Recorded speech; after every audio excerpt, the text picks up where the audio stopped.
কাশ্মীরের পহেলগাঁওতে নিরীহ পর্যটকদের ওপর মঙ্গলবার বর্বরোচিত সন্ত্রাসী হামলার প্রতিবাদে বৃহস্পতিবার দুপুরে ঝাড়গ্রাম জেলা আদালত চত্বরে প্রতিবাদ মিছিলের আয়োজন করল ঝাড়গ্রাম জেলা আদালতের আইনজীবীরা।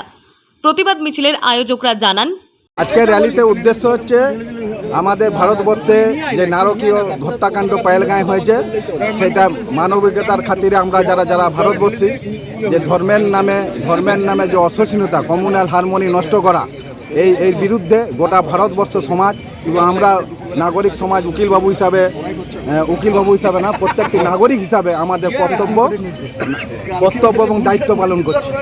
এবং এই মিছিল প্রত্যেকটি ভারতবাসীকে আমাদের কাছে